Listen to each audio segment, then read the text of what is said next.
Sige, marami tayo dapat na pag-usapan, marami tayo dapat na alamin tungkol doon sa katangian at kakayahan ng isang tao. Alam ba niyo, meron tayong kakayahan na pagkaminsan na hindi natin ipapalabas. Ito yung tinatawag na ating creativity. Paano ba nagiging creative ang isang tao? Ano ba ang mga pwedeng gawin para magkaroon siya ng malawak na pagkaunawa, kaalaman patungkol sa kanya sarili? Kilala ba ninyo sarili ninyo? Yes, sir. Ang sabi nila, ang sarili daw natin ang pinakaunang kaaway. Bakit natin pinakaunang kaaway ang ating sarili? Dahil sa pagkaminsan, nililim lang natin yung ating sarili. Nagtatago tayo ng mga lihim na kailanman ay hindi natin kayang ibunyag. Ibig sabihin, ikaw lang mismo ang nakakaalam kung ano ang mga nangyayari sa buhay mo. Kaya pagkaminsan, may mga tao na nagnanais sa katuparan yung mga bagay na gusto niya, pero hinahadlangan siya ng kanyang sarili dahil sa pagkatakot, dahil doon sa nais niya na siya lang ang magkaroon ng kaalaman patungkol sa sarili niya, hindi kayang ibulgar. Kaya pagka sinabi natin pagbubulgar class, may mga tao na nagsasabi na pagka halimbawa nagtatago ka ng lihim sa sarili mo, dinadaya mo din ang iyong pagkatao. Sa paanong paraan, naliluloko mo na, ginagawa mong tanga ang sarili mo. Kasi yung pagiging tao mo, hindi mo kayang isakatuparan dahil sa ikaw mismo nagagalit sa sarili mo. Kaya ang sabi nila, ang paunahing kaaway ng tao daw yung kanya sarili. Bakit? Kasi marunong magsinungaling ang sarili mo. Kasi pagkaminsan, hindi mo sinasabi yung totoo. Ano ba yung mga hindi natin sinasabing totoo? Halimbawa, pagka tinatanong ka ng nanay at tatay mo, ano ba ang mga nangyari sa iyo sa labas? Paano ba kinukontrol ang iyong emosyon? In love ka ba? Nabigo ka ba? O ikaw mismo ang nagsasabi na hindi mo kayang gawin yung mga bagay na iniisip ko na sana ay dapat na pinaprangka mo o sinasabi mo sa iba. Pero alam ba ninyo, class, ang isang dapat na intindihin ng isang tao katulad mo ay kung paano mo kukontrolin ang emosyon mo. Paano ba natin nakukontrol yung ating emosyon? Paano natin nakukontrol? Di ba napakahirap kontrolin ang emosyon? Bakit? Kasi wala kang kakayahan o wala kang lakas ng loob para kontrahin kung ano ang iyong emosyon. Napakababa ng isang pagkakilala ng isang tao sa kanyang sarili kung hindi niya kayang kontrolin ang kanyang emosyon. Bakit? Kasi ang emosyon natin ang kumukontrol sa ating utak. Pagka yung emosyon mo, napabayaan mo, baging ang iyong practical thinking nawawala. Kaya nga, sabi ng mga psychologist, dapat ay kontrolado ng tao ang kanyang emosyon. Ngayon, may kaugnayan ba ang emosyon sa pagiging creative? Palagay ninyo. May kaugnayan kaya? May connection kaya ang emosyon ng isang tao para maging creative siya? Balikhain? Meron. Kasi katulad halimbawa ni Dr. Jose Rizal. Alam naman ninyo yung buong talambuhay ni Dr. Jose Rizal. Napakarami niyang kasintahan. Wala sa mga bansa na pinanggalingan niya, marami siyang mainiiwang kasintahan na nagiging dahilan ng pagdurugo ng kanyang puso. At yon ang ginagamit niya para magkaroon siya ng mataas at malawak na pagkaunawa tungkol sa kanyang emosyon. Ginagamit niya yung kanyang emosyon, pagka nasasaktan siya, lalo siyang nagiging creative. Lalong ginaganahang mag-isip. Napansin ba ninyo yung mga tao malungkutin? Sila yung mga tao na parating nakagagawa ng mga creative work. Mga tao na hindi nila kayang supilin ang kanilang emosyon dahil sa meron silang nais gampanan sa lipunan. Ano yung kayang gampanan sa lipunan? Yung pagiging ikaw, yung pagiging modelo, yung pagiging huwaran mo. At dahil dyan, hindi mo kayang ganapin ang anumang bagay na idinidikta ng isipan mo dahil sa ang iniisip mo, hindi mo kayang gawin at hindi mo kayang isipin. Bakit? Hinahadlangan ka ng iyong emosyon. Kaya tatandaan ninyo, ang pinakamababa na pag-uugali ng isang tao ay yung nagsi-self-pity. Alam ba niyo kung ibig sabihin ng self-pity? Yung naaawa ka sa sarili mo. Yung ba parang wala kang kakayahan, parang hindi mo kaya makikipagkompetensya sa iba. Dahil ikaw mismo sa sarili mo, hindi mo kayang pigilan ang iyong emosyon. Kaya pagka halimbawa, may mga sitwasyon na kakailanganin yung kakayahan mo, bilang isang tao nag-iisip, hindi mo nagagampanan. Bakit? Kasi hinahadlangan ka ng pagkatakot. Ang pagkatakot ay isang bahagi ng emosyon. Pagka halimbawa emosyonado ka, hindi ka na nakapag-iisip na maayos. Kaya sa bawat larangan ng creativity, hindi natin nilalayon o hindi natin binibigyan ng mababang pag-unawa yung ukol sa kakayahan mo. May kakayahan ka. Kaya lang natatakot kang ihayag. natatakot ka na ito ay ipakita. Bakit? Kasi hinahadlangan ka ng negatibong isipan kung ano ba ang sasabihin ng iyong kapwa. Ngayon, pagka halimbawa ang isang tao ang may malawak na pagkaunawa, alam niya kung ano ang magiging dahilan para supilin niya yung kanyang emosyon, pinag-aaralan niya mismo ang kanyang sarili. Kaya sabi ng iba, sabi ng mga manunod, sabi nila, pagka minsan limutin mo din paminsan-minsan ang iyong sarili. At pagka nalimot mo na ang sarili mo dahil sa hinahanap mo nga ito, magkakaroon ka ngayon ng puwang sa pagiging ikaw. At naiisip mo, ano ba ang dapat mong gawin? Ano ba yung nararapat na isa katuparan para maipakita mo rin na may kakayahan ka? Katulad halimbawa ni Yulo. Kung makikita ninyo yung kanyang kakayahan, nagkakaroon siya ng self-confidence. Yung kanyang self-esteem ay napakataas. Kaya yung kakayahan ng isang tao, class, pagka halimbawa ay hindi mo ipinakita at hindi mo ipinadama, talo ka. Bakit ka magiging talo? Kasi wala kang kakayahan na ibulgar, ipaalam ang kakayahan mo. Nagtatago ka sa sarili mo. Tatago ka sa sarili mo. Bakit? Kasi hindi mo kayang kontrolin ang iyong emosyon. Wala kang kakayahan na ipakita sa iyo ang mundo mo. Katulad halimbawa, yung mga kasama mo, nakikisama ka, nakikisawsaw ka sa mundo ng iba. Bakit hindi ka gumawa ng sarili mong mundo at ikaw din magpapaikot? Bakit kinakailangan sumunod ka sa kanila na para kang uto-uto na kung ano yung mga nais nila ay sinusunod mo? Bakit hindi ka gumawa ng sariling daigdig mo? Ikaw na magpapaikot, ikaw ang maggagalaw. Ikaw ang magpupapunta kung anong direksyon ang nais mo.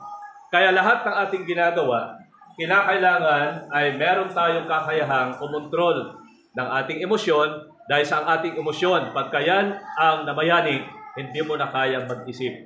Kaya nga tinatanong ang iba, bakit kaya ang ibang tao nagagawa nila? Bakit kaya nilang humarap sa maraming tao? Bakit yung iba hindi nila kayang humarap sa maraming tao? Bakit nangangatog yung tuhod mo pagka tinatawag yung pangalan mo? Bakit ka nami-mental block pagka halimbawa ay tinatanong ka ng teacher mo kasi wala kang tiwala sa sarili mo? Ang pagkakaroon ng tiwala sa sarili, ikaw mismo ang gagawa ng pundasyon. Para bang ikaw mismo ang gumaganap sa sarili mo. Yung tinig, yung munting tinig sa loob mo, dapat ay napakikinggan mo. Kung ano yung dinidikta ng isipan mo, dapat sinusunod mo. Yung tinatawag nating instinct. Kaya lang, ang kalaban din naman natin ay kung paano natin gagamitin yung ating panahon. Sinisiraan natin yung ating sarili. Bakit? Kasi pagka minsan, hindi mo kayang gawin ang isang bagay dahil sa hindi mo kayang kontrolin ang panahon at oras mo. Sa papaanong paraan, wala kang time management. Ang time management ay kailangan natin sa araw-araw ng ating buhay. Bakit? Kasi bawat minuto napakahalaga. Ang lahat ng yan ay dapat na isakatuparan, ipaganap, dahil sa pagka hindi mo kayang kontrolin ang oras mo, nasasayang, tumatanda ka ng paurong. Hindi mo alam, lumilipas pala ang panahon sa iyo, hindi mo na pag-iisipan kung ano ba ang dapat mong gawin. Bakit? Kasi hindi mo kayang kontrolin ang panahon at oras mo. Napakahalaga ng oras. Kaya may mga tao na nagiging creative dahil sa papaano. Dahil sa alam nila kung papaano pagtagni-tagniin, papaano ba i-divide yung kanilang oras para magiging produktibo sila. Nasasayang ang oras ninyo pagka halimbawa, hindi ninyo ginagawa kung ano yung nais ninyo. Nawawalang bahala yun, isasawalang bahala dahil wala kayong focus sa mga ginagawa ninyo. Sa mga tweet, ang kakayahan ng tao nasa iyo din. Paano ka magiging mataas? Paano mo makikilala at malalaman kung meron kang kakayahan? Diskubrihin mo ang sarili mo. Pagka na-discovery mo yan, magkakaroon ka ng lakas ng loob at kaya mo nang humarap sa tao at ipagsigawan, ako ito. Kaya ko kung ano yung kaya ng iba. Dahil sa unique ako. May kakayahan sila, may kakayahan din ako. Pagka nakikipagkompetensya ka, dapat alamin mo kung ano ang iyong magagawa. Sa kompetisyon, nakikilala ang kakayahan ng tao. At dapat may pakita ninyo na hindi kayo duwag dahil pa ang karuwagan, isang paraan ng pagpapababa ng moral at pagkatao ng isang tao. Naintindihan ninyo? Kaya marami tayo mga dapat pag-usapan, class, tungkol sa kakayahan ng tao dahil sa ang tao kasi pagkaminsan ay nalululong sa lahat ng bagay na nagsasayang ng panahon. Kaya lahat ng yan ay may kaugnayan. May kaugnayan sa ating pagiging creative. Alamin mo kung ano, tuklasin mo kung ano ang nasa sarili mo. Huwag mong ikukumpara ang sarili mo sa iba. Kasi magkaiba kayo. Walang magkaparehong tao, walang taong magkapareho ang pag-iisip, walang tao na magkasabay kung damdamin o kung hindi naman ay dumama. Dahil sa may kanya-kanya tayong damdamin, may kanya-kanya tayong isip, palaguin ninyo, i-develop ninyo ang kakayahan ninyo. Dahil sa paraang yan, magiging creative kayo at magkakaroon kayo ng tinatawag na critical work. Ano itong critical work? Ito yung focus mo. Ito yung passion mo. Ito yung mga bagay na magdidikta sa'yo para maging produktibo ka, magiging productive ka. Yan ang pagkahalimbawa, hindi mo alam kung ano ang mangyayari sa'yo, hindi ka productive. Bakit? Kasi ang humahad lang sa pagiging productive na isang tao ay mga bagay na pumipinsala doon sa kanyang focus. Kailangan may focus kayo, meron kayong direksyon, may kakayahan kayo na sa katuparan ng anumang bagay na nais ninyo at diyan kayo matututo. Tuloy-tuloy lang ang pagsasakatuparan. Wala masasayang na panahon o oras, magiging makabuluhan ang lahat ng bagay na gagawin ninyo, magiging mabuti kayo sa maraming tao dahil nakikita nila produktibong tao ka. At pagka produktibong tao ka, ikaw ay pwedeng magmalaki na tuloy. Ang isinasakatuparan mo ay sa kabubuti ng sarili mo at ng sambayanan, maging ang pamilya mo.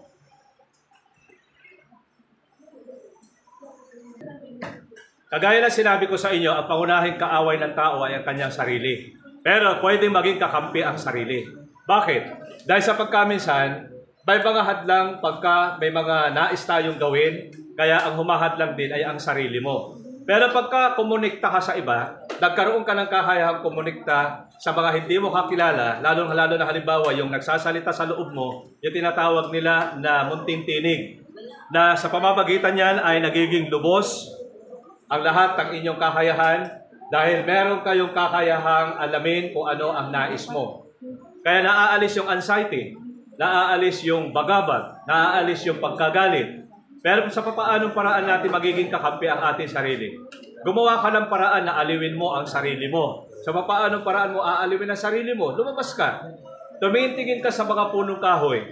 Tingnan mo kung ano ang hugis sa mga dahon. Pakinggan mo kung ano ang tunog na nanggagaling sa mga kawayan.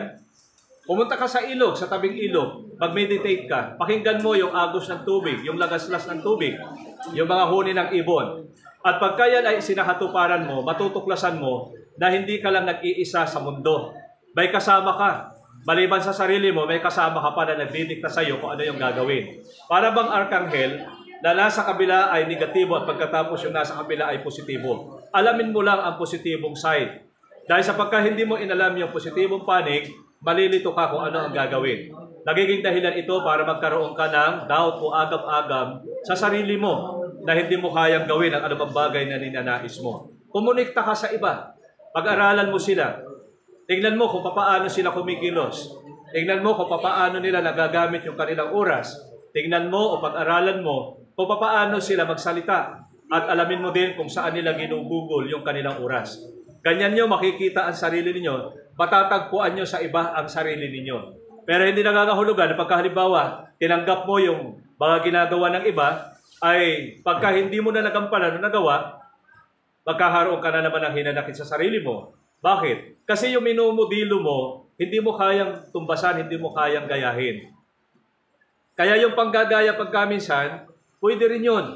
Halimbawa, sa pagsasalita, yung kanyang gawi, yung kanyang kilos, pwede ninyo silang gayahin. Bakit? Sapagkat hindi lahat ng ginagawa ng tao perpekto. Akala mo, sarili mo perpekto. Kahit sabihin natin na lahat ng ginawa ng Diyos perpekto. Pero may mga tao din na hindi perpekto, ikaw. Bakit? Kasi ang pagiging tao, ikaw din ang gagawa para maging perpekto ka. Sa papaanong paraan nagiging perpekto ka? Maging totoo ka lang sa sarili mo. Pag-aralan mo sarili mo, kung ayaw mo, ayaw mo. Kung gusto mo, gusto mo. Pag sinabi mong hindi, hindi. Pag sinabi mong oo, oo. Magkaroon ka ng determinasyon, paninindigan sa sarili mo na anumang bagay na pwedeng isakatuparan at pagka sa desisyon mo ay hindi ka nila mapipilit. Hindi ka nila mapipilit. Kaya kung halimbawa gusto mo, labagban sa kalooban ng iba, pero ikaw ay gumagawa ng dahil sa sarili mong desisyon. Ang pinakamahirap class na buuin sa sarili natin ay yung pag-create o paggawa o pagbuo natin ng desisyon. Na pagkaminsan, ang pagdedesisyon natin, hindi tayo ang gumagawa. Maaari yung kabarkada mo, maaari yung kaibigan mo, maaari mga parents mo, maaari mga teacher mo. Pero ikaw din ang gagawa ng paraan para lahat ng mga suggestions o mungkahi ng mga katabi mo o nasa tabi mo, kaibigan mo, kamag-aral mo, kasintahan mo, parents mo, teacher, ikaw pa rin ang gagawa at bubuo ng iyong sariling desisyon. Ang pagdidesisyon, kinakailangan pag-isipan mabuti. Kaya may kasabihan tayo na bago ka gumawa, ay kinakailangan pag-isipan mo ng 1,000 beses. Dahil sa pagka nagkamali ka, maaaring ikapinsala ng sarili mo. Pero huwag kayong mag-alala pagka nakagagawa kayo ng mali. Dahil sadyang ka natututo sa mga pagkakamali. Tanggapin mo lang na mali ka. Huwag mo nang kontrahin kung nagsasabi silang mali. Dahil sa pagka hindi ka komunikta sa kanila, sino magsasabi na wala kang kamalian? Sino magsasabi na hindi ka nagkakamali? Kailangan ang tao din ang mismong pupuna sa iyo. Sapagkat ang pangunahing kritiko natin bilang nasa sarili natin o sarili natin, yung ating kapwa. Sila ang number 1 na kritiko na magsasabi na mali ang iyong ginagawa. Pagka napatunayan mong mali ang ginagawa mo, magbago ka. Alam ba niyo, pagbabago, isa yan sa pinakamahirap na tanggapin ng tao. Pero lahat ng bagay ay nagbabago. Yung mga marurunong nung nakalipas, hindi na sila marunong ngayon. Yung mga marurunong ngayon sa susunod o sa mga susunod na panahon, hindi na din sila marunong. Ibig sabihin, nagbabago ang lahat. At ang pagbabagong yan, pagka halimbawa tinanggap natin, magkakaroon tayo ng lakas ng loob, magkakaroon tayo ng berton, na panghawakan natin anuman ang ating desisyon. Kung nasa ilalim ka, may panahon din na papaitaas ka. Kung nasa itaas ka, may panahon din na bababa ka. Bakit? Dahil sa walang permanenteng bagay sa mundong ito. Nagbabago ang lahat. Nagbabago ang sarili mo. Maganda ka ngayon, after 30 to 50 years, pangit ka na. Kulubot na. Marami ng kulubot ang mukha mo. Hindi mo mamimintira ang kagandahan mo at kapugihan mo. Pero pag-uusapan natin ay kaalaman ng katalinuhan, kahit ikaw pa ay magiging ulyanin, nananatili pa rin sa isipan mo na dati ikaw ay ganyan. Pero yung pagkakaroon mo ng wrinkles, na pagkakaroon mo ng piligis dyan sa mata mo o dyan sa mukha mo, hindi mo na mababago yan. Kaya lahat ng bagay may pagbabago. Lahat ng bagay kayang kontrolin sa pamamagitan ng ating isipan. Dahil sa ating isipan na nagdidikta kung ano ang nararapat gawin, dahil sa pagka ikaw ay nagkaroon ng desisyon na sa akala mo ay tama, gawin mo. Kahit may hadlang, isakatuparan mo, kahit may mga tumututol. At saka ito ang pinaka-importante dapat ninyo maintindihan, class. Pagka nagkamali kayo, huwag ninyong isisisi sa sarili mo. Dahil sa pagka nagkamali ka, yan ay magiging edukasyon para sa iyo na kahit din pala ikaw ay nagkakamali. Lahat ng ating ginagawa, pagka hindi natin pinag-isipan, mapupunta tayo sa kamalian. Pero huwag kayong mag-alala. Sabi nila, pagka nagkamali ka, pwede mong ituwid. Pero hindi mo na maitutuwid ang isa pagkakamali ng isa pang pagkakamali. Lahat ng bagay ay pwede nating kontrolin. Lahat ng ating mga ginagawa ay kaya nating baguhin. Lahat ng ating pag-uugali, gawi ay kaya nating baguhin sa paraang magdesisyon ka. Kung ito ba yung tamang panahon para isang katuparan mo. Sabi na isang manunulat, sabi niya, ang nakalipas ay isa na lamang panaginip. At itong hinaharap ay isa na lamang pangitain. Ang pinaka-importante ay ang ngayon. Ngayon ka kumilos. Kung nagkamali ka nung nakalipas sa panahon, ngayon ka kikilos. Ngayon mo baguhin ang sarili mo. Itakda mo ang sarili mo. Magkaroon ka ng assignment para sa sarili mo. Dahil ito yung ay iyong gagawin. Ito yung iyong isa sa katuparan. Katulad ng pagsulat. Katulad halimbawa ng paggawa sa bukid. Katulad din halimbawa ng pakikipag-ugnay, connection mo sa tao. Kinakailangan marunong kang gumanap, marunong kang magsakilos sa lahat ng ninanais mo, alinsunod sa kabutihang taglay mo. Hindi ako naniniwala na ang tao ay hindi magbabago. Yung mga nasa munti, nasa mga kulungan, mga tao sila na nagkamali. Pero may mga tao din na ubod na ng sama, meron ding makatiting na kabutihan sa kanilang puso. Yun ang buhayin ninyo. Kaya tingnan ninyo, masamang tao pagka inialay mo pagmamahal, pag-ibig sa kanya, magkakaroon siya ng malambot na puso. Bakit? Kasi ang pag-ibig ang siyang magpapalambot sa matigas na puso at damdamin ng isang tao. Sino ka na magmatigas kung pagmamahal na ang iniuukol sa iyo? Kung ipinakikita niya na mabuti ka sa kanya. May kasalanan ka man, pagka halimbawa may kasalanan ka sa isang tao, yung tao na nagawan mo ng kasalanan, pagka mabuti pa rin ang isinusukli niya, doon ka magbabago. Bakit? Kasi maiisip mo na yung taong yon na ginawan mo ng masama, napakabuti ng kanyang ginagawa. Kaya unti-unti makikilala mo sa sarili mo na nagkamali ka. Lahat ng ating ginagawa, class, hindi kayang kontrolin ng ating utak. Ang maaaring kumontrol niyan, damdamin mo. Kaya nga may mga tao na nagsasabi na nagiging mahusay siya sa harap ng kanyang mahal. Nagiging duwag siya pagka pag-uusapan ay ang pagkariwara ng kanyang pamilya. Nagiging malambot siya dahil sa kanyang minamahal. At lahat ng bagay, nagsisimula sa pagmamahal, matatapos sa pagmamahal. Kasi sabi nga nila, ang Diyos ay pag-ibig, di ba?